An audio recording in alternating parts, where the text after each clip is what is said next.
understand. This is the era we're taking back. Retro revival, it's all coming back. Boombox beats and a VHS track. What's up, you retro trash pandas, and welcome back. Get ready to time travel back to that one time of year where kids ruled the streets. Close your eyes. It's a chilly, dark October 31st. Your costume is a sweat-inducing plastic shell or a highly flammable parent-sewn genius. You are armed with a pillowcase, flanked by your friends, and you have one simple instruction from your parents. Be back eventually. That's it. That's all the permission you need.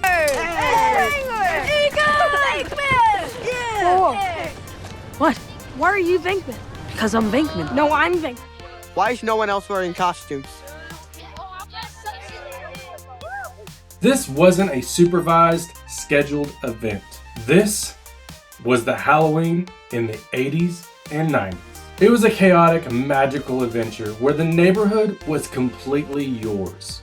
A fleeting, unsupervised moment of absolute childhood freedom. Today, we're diving into the nostalgia. We'll look at homemade horrors, the community-driven haunted houses, and the legendary urban legends that made every step a thrilling gamble. We're going to celebrate the free reign we had, and why that sense of raw, neighborhood-wide adventure is what we truly miss.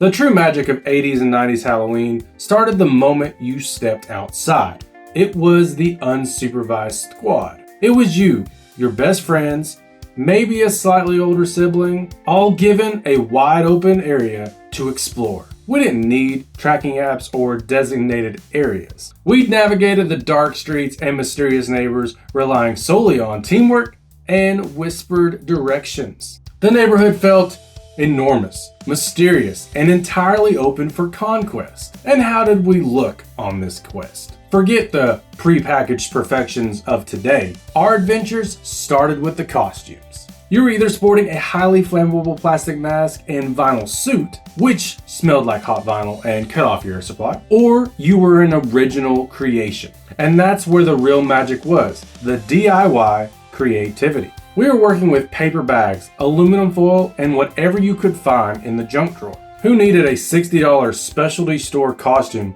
when you had a pair of scissors and a sheet to become a classic ghost? You had the kid whose mom built them a cardboard robot covered in tinfoil. The one dressed as a terrifying hobo dressed in their dad's old work clothes. Or the astronaut with a helmet made from a painted milk jug. It was about ingenuity over inventory. The result might have looked terrible, but it was 100% authentic. But what really set the mood was the atmosphere.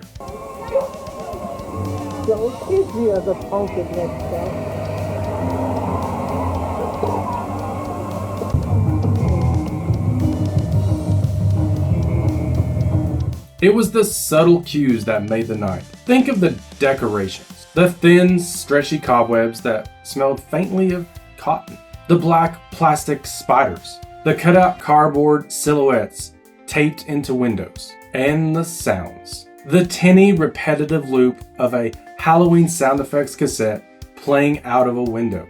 It was cheap, but it created an atmosphere of homemade spookiness that truly felt authentic. So you're roaming around, decked out in cardboard, surrounded by all these spooky sounds, and guess what? The ultimate prize of this conquest? Candy. The goal of the night was pure volume. This was the great candy haul of the year. We weren't collecting a dozen of curated bags from a trunk or treat. We were filling a pillowcase until it was too heavy to carry. Every house was a roll of the dice. And sometimes the house itself was part of the adventure. Remember that one house? The one neighbor that went all out. It wasn't a professional haunt, but a genuine DIY haunted house. It was either in their garage or on their fully blacked out porch. They draped plastic sheeting, shone a red or black light, and gave you a genuine jump scare from the adult hiding behind the sheet. You might walk through a maze of cardboard boxes, or put your hand into a bowl of peeled grapes. These homemade haunts were truly unique. a magical community-driven experience. But amidst the fun, homemade scares, there was an element of real fear, the urban legends. Thousands of witches, warlocks, ghosts, and goblins went door to door tonight collecting candy. Many parents went along with their trick-or-treaters to make sure nothing went wrong and to keep their kids from eating any of the candy before they had a chance to look it over. Most Austin hospitals also got in the Halloween spirit and x-rayed treats free of charge to make sure there were no unwanted surprises inside the candy. We grew up in a decade defined by whispered warnings of razor blades and candy or poisoned apples. Every single parent instilled this fear in us, which led to the mandatory ritual when we finally returned, the parent-led forensic science investigation. The apples went straight into the trash. Anything unsealed was deemed too risky, those popcorn balls included. This was the defining moment for our parents, even though the entire thing was based on fear, not fact. Later analysts showed that all alleged incidents was either a hoax, accident, or exaggerated by the media hysteria. The truth is, the legend of the razor blade was more powerful than the actual crime. It made that sugar feel like a trophy from a perilous quest. So if our Halloween felt like a perilous quest, why does today's feel like a guided tour? The shift is primarily about assurance over exploration. The change in community is obvious. The rise of structured events such as trunk or treats or indoor mall events solved the safety fear, but it sacrificed the organic adventure. Theo and Christina, parents in our area, have found an alternative way to do that Halloween activity. That's right, it's called trunk or treating, which is usually a community-wide effort. Families have been putting a new twist on the old tradition. It's called trunk or treat. For parents to be able to see everything that's going on, it's a good socialization opportunity and safe. And it's a pretty simple concept. Communities come together in a safe location, like a school parking lot, fill their car's trunk with Halloween candy, and let their kids trick or treat from one car to the next. The chaos, the darkness, the genuine surprise of stumbling upon a neighbor's DIY dungeon is now replaced by designated routes and trusted organizations. And we lost the art of the knock. The personal interaction has completely changed. Back then, every knock on the door, every light on the porch, and every interaction with that weird neighbor was part of the adventure. We were dealing with the neighborhood on our own terms. It was an active, real-life quest, not a curated, passive experience. That sense of freedom to explore the darkness, find the best houses, and maybe even feel a little bit scared. That combination is what made 80s and 90s Halloween such a genuine, unforgettable memory. For a few precious hours, the kids had free reign, and that was pure magic. Look, we traded chaos for convenience. We traded homemade, smelly masks for perfect store-bought replicas. We traded the genuine fear of the unknown for the assurance of a supervised guided party.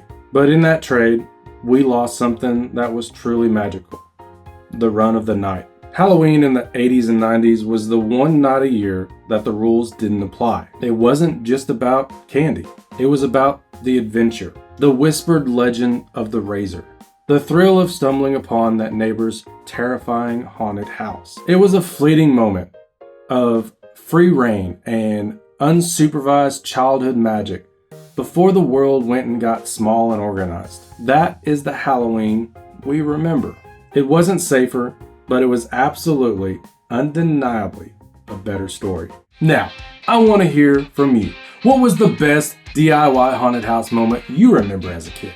Or what was the one weirdest thing that a neighbor gave you? Let me know in the comments below. One quick programming note: there will be no new episode next Monday, November 3rd. I am taking a week to reset and prepare for something massive. We will return the following week, November 10th, with episode 5, RTP Reviews, Space Jam. We're diving into the biggest cultural mashup of the 90s. Hit that subscribe button and I'll catch you on the 10th. And don't forget to follow me over on TikTok. Link is always in the description.